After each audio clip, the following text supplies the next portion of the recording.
Coming up on today's edition of Locked On Eagles, trader Howie Roseman does it again, and this time he lands Gino, our boy, a safety. Finally, we're going to recap it all on this edition of Locked On Eagles. You are Locked On Eagles, your daily Philadelphia Eagles podcast. Part of the Locked On Podcast Network, your team every day.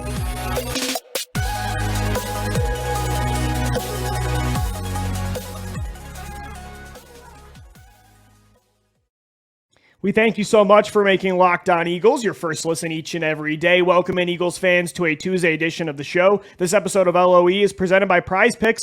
Prize Picks is daily fantasy made easy. Pick 2 to 5 players, and if they score more or less than their Prize Picks projection, you can win up to 10 times your money on your entry. First-time users can receive a 100% instant deposit match up to $100 with the promo code LOCKEDON. That's prizepick.com. Promo code LOCKEDON. I'm Louie DiBiase. He's Gino Camilleri. And on today's show, we are recapping the Eagles' Blockbuster trade with the New Orleans Saints. Yes, again, with the New Orleans Saints, the Eagles deal a 5th and 6th round pick for safety Chauncey Gardner-Johnson and a 7th round pick. Gino, I woke up to all cap texts from you this morning. And normally, sometimes you're an excited dude. You love everything about football. So sometimes I'm like, is it actually something that deserves all caps? But it was. You've been waiting for this move for 4 years, and maybe this player specifically, Chauncey Gardner-Johnson, the missing piece on this team. There is no more weak links. This looks like a Super Bowl roster, and it's all because they finally prioritized a position that you really value, man. You got your boy, CGJ. I almost went to the store and bought a bottle of champagne to bring on the show to celebrate, but we can add in after effects of a bottle of champagne popping. But man, was I super confused at first because this was not out there at all. This idea that when Anthony Harris got released? Yeah, the idea that Harris would be gone, Chauncey would be gone, Kevon Wallace would make the team, Jaquiski Tart wouldn't make the team, and then the guy they're bringing in is Chauncey Gardner-Johnson. I thought they were going to get somebody on the waiver wire, which I still believe they could. Marquise Blair is out there from Seattle. But boy, am I relieved, Lou, and rightfully so. This goes back to 2019 and that draft when we talked about the importance of getting a safety and somebody that they can develop to be an all-around, all-purpose defensive back. The guy that we shouted from the rooftops for that entire draft cycle. My guy of my guys, Chauncey Gardner-Johnson. And they passed him up 3 times, Gino. He fell to the 4th round that year. And he's definitely worth more than that. And what did they give up, Lou? Next to nothing. Just like the last Saints trade, man. I don't know why Mickey Loomis is still trading with this organization. They gave him next to nothing to get Chauncey Gardner-Johnson. And you would have to assume that they're okay paying him that safety money. Because if you go back to free agency, Lou, there was another Saints safety that we were pounding for the Raptors for in Marcus Williams that we were okay paying $13 to $15 million. And the Eagles were too, by the way. They were in. It was between them and the Baltimore Ravens. And now you look at Chauncey, you don't have any money invested at that position. Your only high-paid defensive back right now is Slay. You gave Maddox a bump, but that nickel corner position doesn't pay as much as it used to. That money you're going to invest is exactly this type of player, Lou. When we talked about it, what will Howie Roseman attempt to acquire? A guy on his first contract at a position in need who garners an extension and is worth that money. It's a 2017 playbook move, Gino. This was 100%. He made that move a bunch of times that year with Timmy Jernigan, with Ronald Darby, with Jay Ajayi, where he took advantage of a situation where a team wanted to get rid of a young, good player for a reason that really wouldn't hurt your team. A lot of it had to do with a contract, which lowered the value, and then you can play it by ear if you only give up a 5th or 6th and can see if you want to give him a mid-season extension. And that's exactly what happened. And I think it's very similar to the A.J. Brown move earlier this offseason where they're going to want to extend a 24-year-old player at a position that they don't really have many long-term answers to. I 100% think they're going to pay him and take advantage of a salary cap still where you don't have a massive quarterback contract on the books. They're going to try to milk that for as long as possible. So I agree. I think CGJ is probably going to get a deal done. You would have to believe so. And what you and I have heard, and I think what the overall message was why did he want out of there? Well, apparently the Saints were tagging him, or not tagging him. Pardon me, I got to get that down. But they were going to give him the label, and they have been, of a nickel cornerback rather than a safety or a true corner. Correct. And as I mentioned prior, that market for nickel corner has been relatively even over the years. It's not something that goes up and down. It's not like corner where you're going to see them get the money that receivers do. It's only going to balance out. The next big defensive back position where you pay that money is that safety that can do it all, Lou. And he can. Is he going to be a one-high guy that just flies around all over playing center field? No. But he can be a guy that covers tight ends, covers running backs, comes down and defends the run, will be an integral piece to what Gannon wants to do, primarily playing too high, where now you have Marcus Epps and Chauncey Gardner-Johnson, who both are that versatile type of safety that might not be that one high, but you can do a lot with them. You can mix and match them. And I thought Nick Sirianni made a great point about this in his press conference, saying that when you could give the offense one picture, but then make the play a completely other picture, which they mean by starting with cover 4, rotating to cover 3, vice versa, starting with 3 down linemen, 5, 7, whatever you want to do. You can be multiple in that way. And that's something that they harped on. And Howie Roseman, I think, made a point about undrafted free agent Josh Sills, who made the roster. Why they kept him was because he could play every position. Well, if you can do that as a defensive back, Lou, this team is willing to take you on. Which to see how they invested at safety in the mid-2010s, where they went out and got Malcolm Jenkins, got Rodney McLeod, where they could do all of that. Why it took so long is beyond me. But they righted that wrong, like they did every other one. The AJ Brown took 2 years. JJ.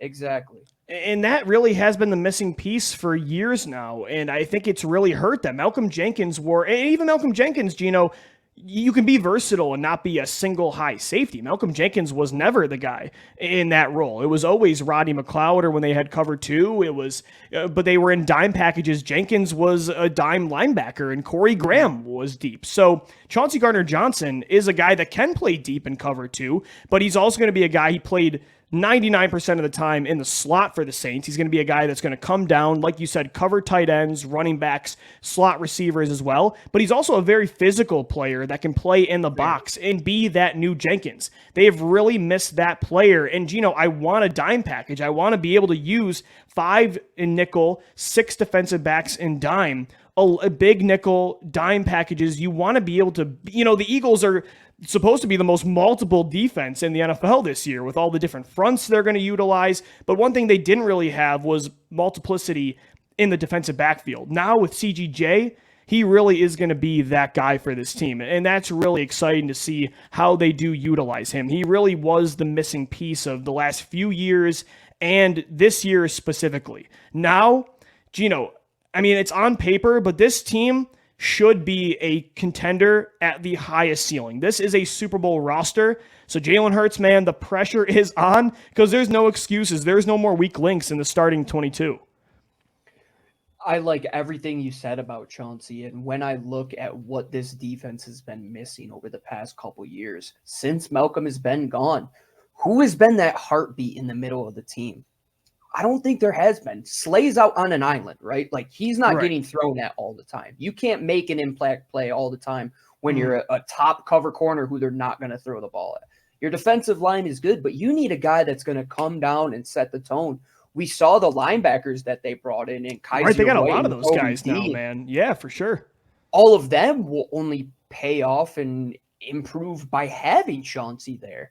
And what he is going to bring in terms of his swagger, folks, if you have never seen a clip of Chauncey Gardner-Johnson getting under the skin of fellow wide receivers in this division, he's the biggest instigator in the NFL, Gino. He is perfect for the city of Philadelphia. I said it to Ross Jackson, the host of the Locked On Saints podcast. I was talking to him earlier.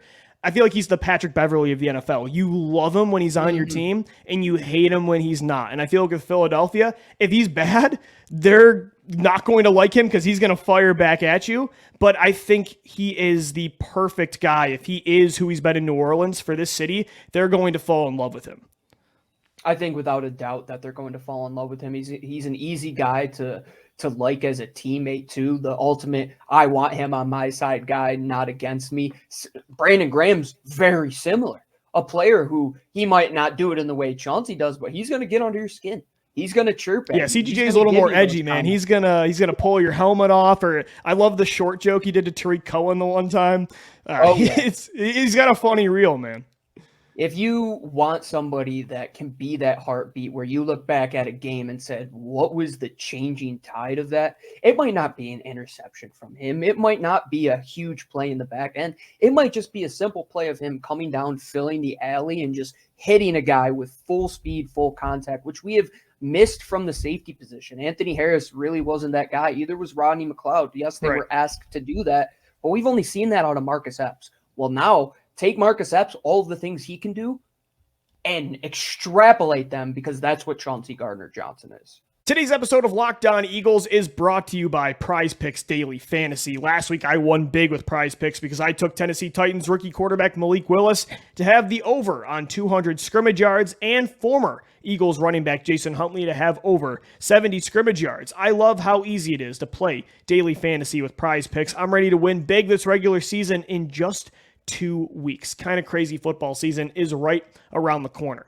So how does Prize Picks work? Well, you pick 2 to 5 players, and if they're going to score more or less than their Prize Pick projection, you can win up to 10 times your money on any entry. No competing with anybody, just you versus the projection. Prize Picks offers projections on any sport you watch, including things like cricket. Yeah, you got the NFL, NBA, MLB, NHL, but you got cricket, esports, combat, and more. Entries can be made in 60 seconds or less. They have safe and fast withdrawals as well. Download the PrizePicks app or go to prizepicks.com to sign up for daily fantasy sports. First-time users can receive a 100% instant deposit match up to $100 with promo code LOCKEDON. If you deposit $100, PrizePicks will give you $100. If you deposit $50, PrizePicks will give you $50. Don't forget to enter the promo code LOCKEDON and sign up for an instant deposit match up to $100.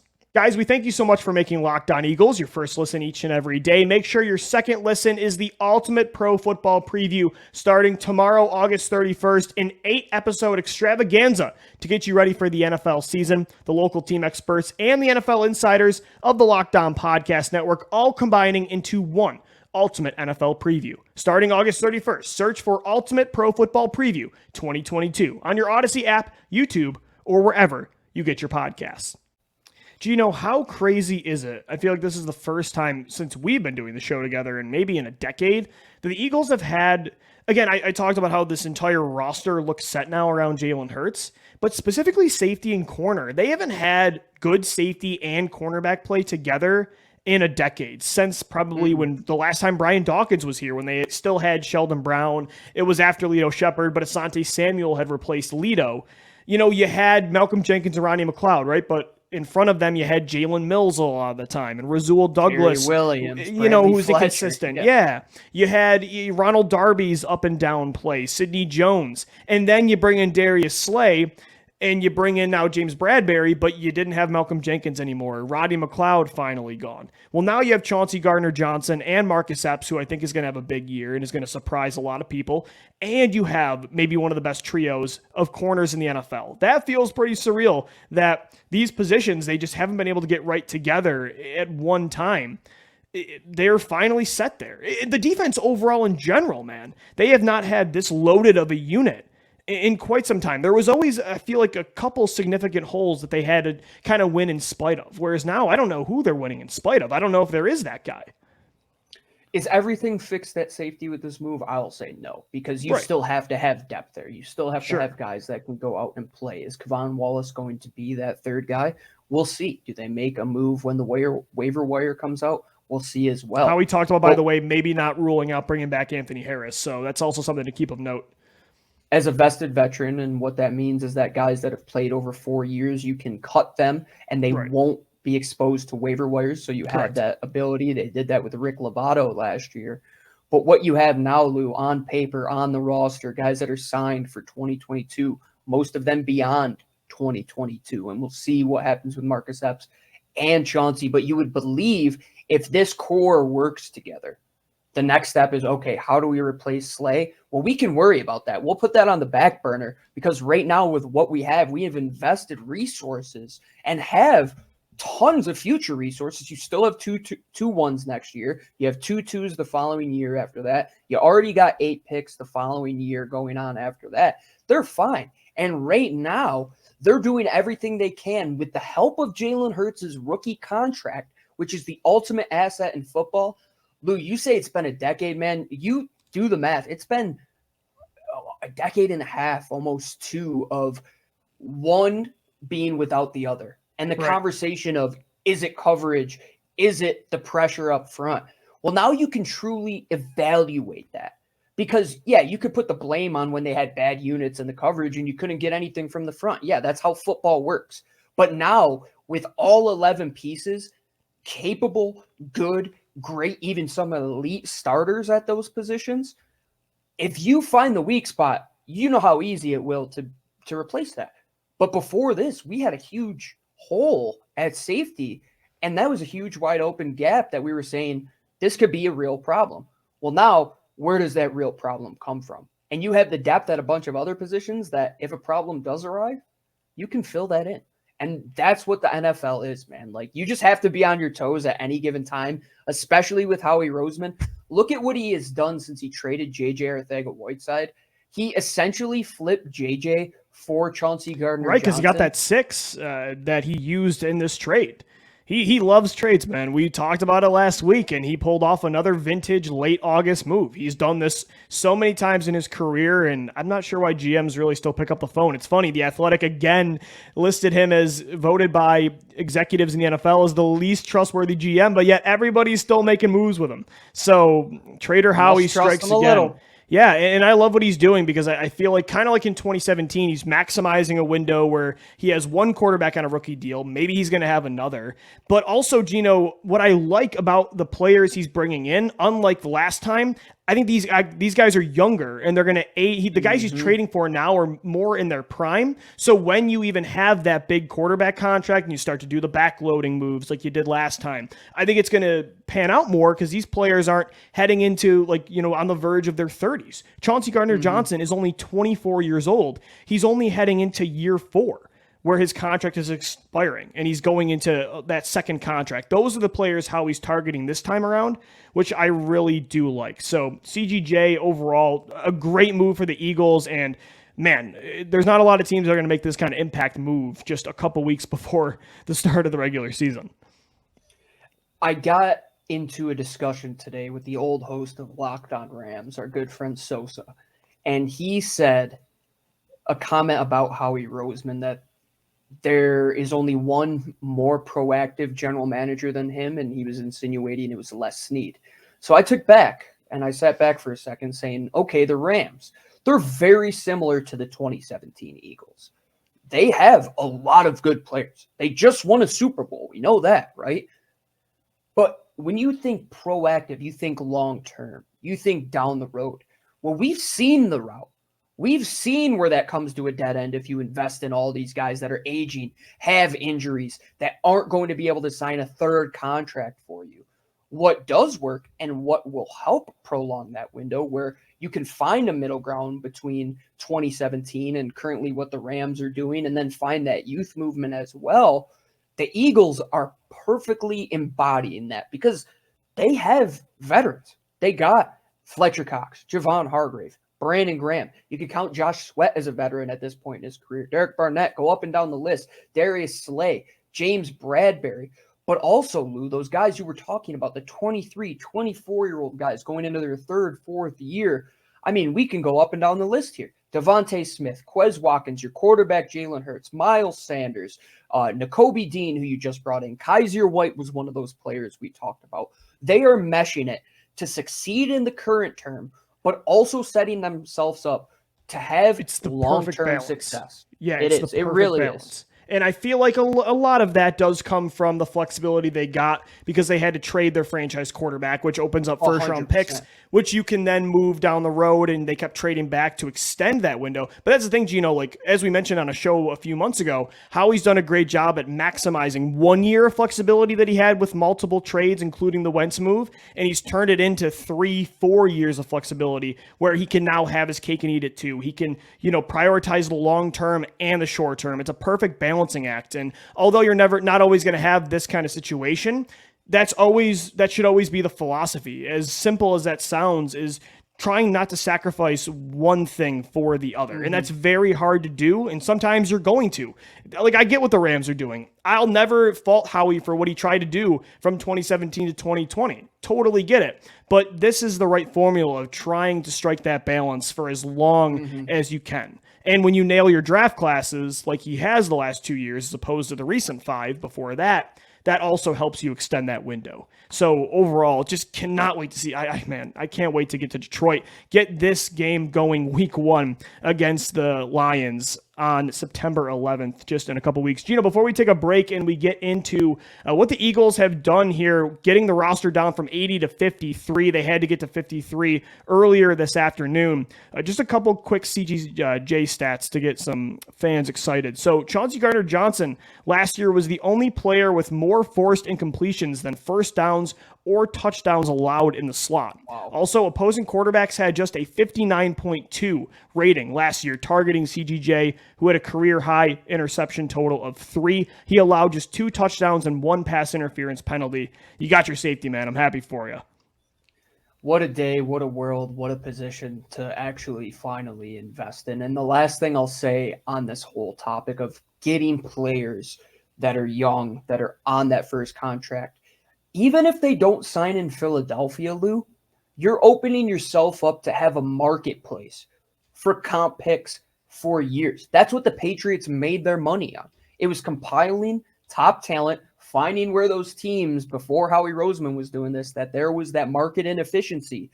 We can get a guy on the low, and we can reap the rewards of having low that risk, comp high pick. reward. Absolutely. Let's say let me say this. Yeah. Let's say Kaiser White leaves. Let's say Chauncey Gardner-Johnson leaves. Let's say, you could even throw Marcus Epps in the James equation, Bradbury too. James Bradbury. A couple of those guys will probably get you 3rd-round comp picks. A couple of them will probably get you 4th-round comp picks. And how do you keep taking swings of the bat and getting high-level talent that is young or having assets to go and do that?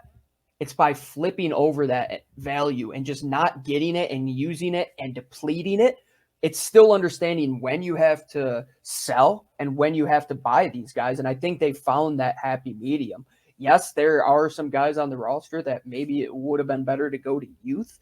But right now, the balance, Lou, it's tough to look up and down this roster and say, okay, they might have a young guy here, but they do have a veteran next to him that will absolutely help his game this year. Today's episode of Locked On Eagles is brought to you by the NHTSA. Are you one of those people who think it's okay to drive stoned? What's the worst that could happen, right? You end up driving below the speed limit. It's no big deal, right? Wrong. The truth is your reaction time slows you way down when you're high. You not only put yourself in danger, but everybody else around you. Talk about a buzzkill. Stop kidding yourself. It's not okay to drive high. If you've been using marijuana in any form, do not get behind the wheel. If you feel different, you drive different. Drive high, and you get a DUI. All right, Gino, before we wrap up this edition of Locked On Eagles, want to recap what they did outside of trading for Chauncey Gardner-Johnson on Tuesday. They had to get the roster down from 80 to 53 players by 4 p.m., and overall, me and you, by the way, we did our 53-man roster predictions yesterday on the podcast. So we finished 47 of 53. We each got 6 wrong. So for me personally, I had Britton Covey making the team, Deion Kane, Jack Anderson, Jaquiski Tartt, Anthony Harris, and Andre Chauceria on. Those guys did not make it. Reagor instead made it. Josh Sills, Kyron Johnson, Josiah Scott, Reed Blankenship, and CGJ. But overall, we did pretty well, only missing 6 guys each. Any surprise cuts for you? I think there's probably a few. I think there are a couple things to take away from the final 53-man roster. And one, I want to start with a positive light of it. The 3 undrafted guys that made it. If you're an undrafted free agent in the future, and you have seen how much success undrafted guys have had in Philadelphia, there should be no reason why you wouldn't pick up the phone and have your agent call Philadelphia first, because they're going to give you an opportunity. Josh Jobe had an opportunity, won a job. Reed Blankenship was the last guy in the room, according to Howie Roseman, ends up making the roster. So congrats to those guys. Surprises? Absolutely shocked that they cut Anthony Harris, Jaquiski Tartt, and Andre Chauncey. I think we both had all three making the team. We did. Yeah. And we took a big hit there. And the reason why is who could have predicted this move? Right. The one I was the most upset about, though, Lou, is Andre Chauncey, because in the last 24 hours or so, your special teams has gotten significantly worse. That's what I'm concerned about, man. Receiver, too. Devin Allen. Yeah, gone. Your best returner, I think, with Britton Covey. That's a big issue. Cutting Deion Kane as well. I don't know if they just didn't get an offer for Jalen Reagor, if they weren't willing to take anything below like a 5th-round pick. But I did not expect them to be cutting Covey, Allen, and Kane. Also, Greg Ward as well. Thank you for 2019. But yeah, overall, I don't think I expected. We knew the top 4 were locked in with Smith, Brown, Watkins, and Pascal. But I was not betting on Reagor to even make the team. The fact that he made it as the only guy with that other group, especially like you said, because of the special teams factor, makes me nervous. And man, I hope Reagor is not the returner next year, but I don't know what other options they have right now. And the thing with Reagor, I'm not so hurt about it. I mean, these guys, they were all undrafted rookies. Devin Allen hasn't played football. And they're still not relying on him, Yeah, Deion Kane has been around for a couple years, who I thought would have had the best shot to actually be on the team, but you're looking at special teams ability. Could they make a move and trade Jalen Reagor even after cutdown day? That absolutely can. I saw somebody today that made a good point. Is this a move where you're saying, yeah, we're going to call your bluff, we're going to keep him, and you're not going to wait for the waiver wire to go get him? You're going to have to give us an asset. It might be minor, but it could be something that happens.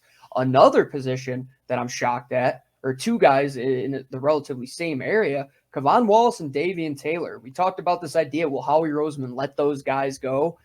Yeah. I don't know if Davian deserved a roster spot. Thank goodness they kept Sean Bradley. I don't know if Kevon Wallace deserved a roster spot, but they moved on from other guys that maybe I was okay with. I wasn't in love with the idea of Anthony Harris.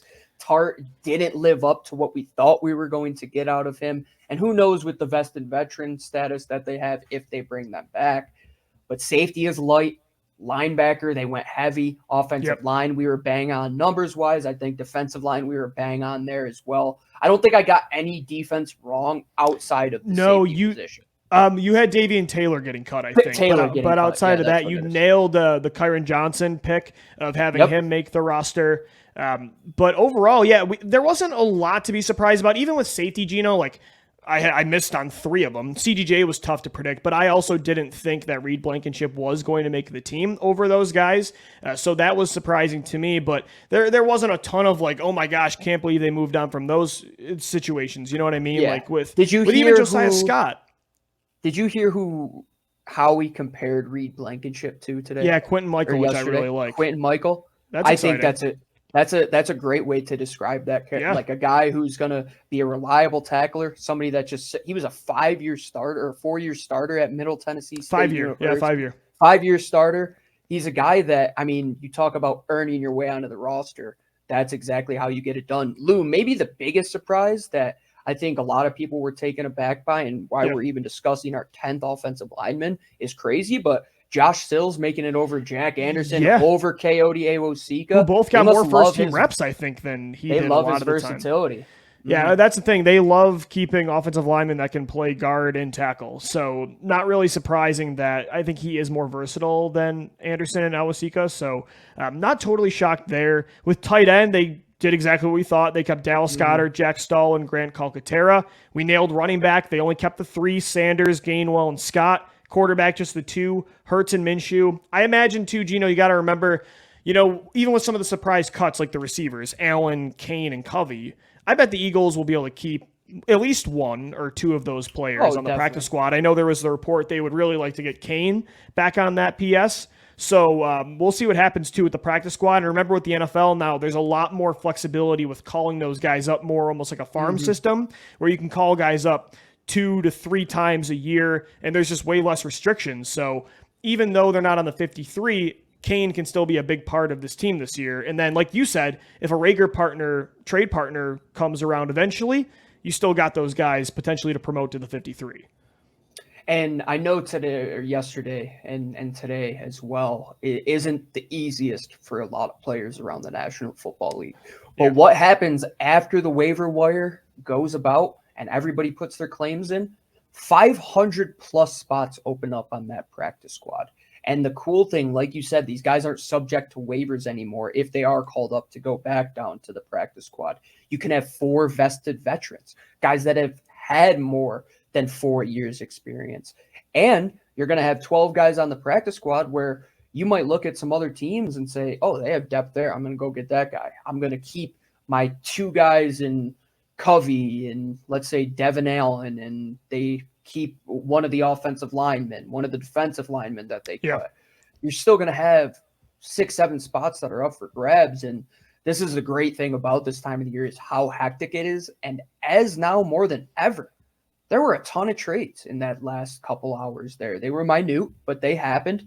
And we got to say, Howie Trader Roseman. He started the trade era of the NFL, man. He totally started this. He made it the NBA, baby. And why do we love this guy? And why do I always have a hard time ever doubting him? Well, he proves us all wrong. Once again, Lou, if I would have asked you this time last year, do you believe that the Philadelphia Eagles will walk away having Hassan Reddick, Kaiser White, A.J. Brown, Chauncey Gardner-Johnson, Jordan Davis, and Nakobe Dean, that you would look me in the face and not laugh at me?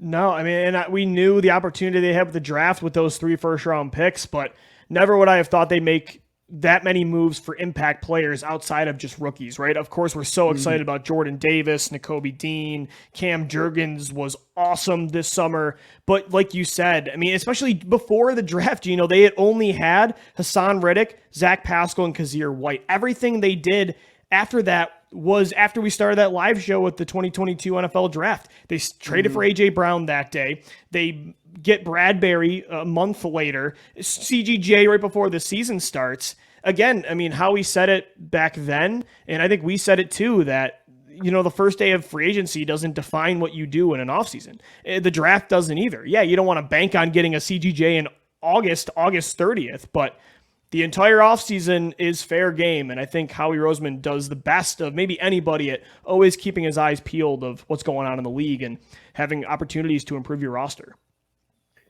Summer, fall, spring, and winter, all those seasons go, but one season is forever. That's Howie's season. And you might want to take advantage of the dead zone because Howie gets bored, Gino, and I think he just wants to, call around.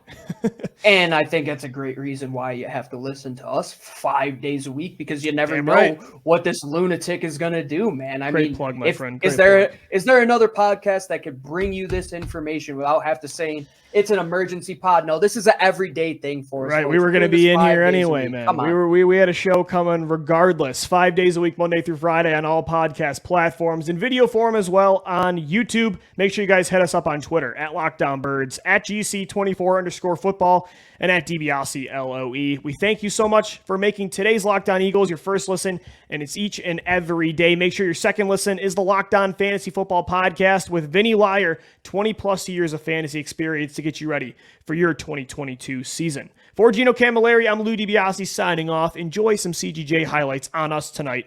As always, thank you for downloading, thank you for watching and listening, and let's go Birds. Fly, Chauncey Gardner.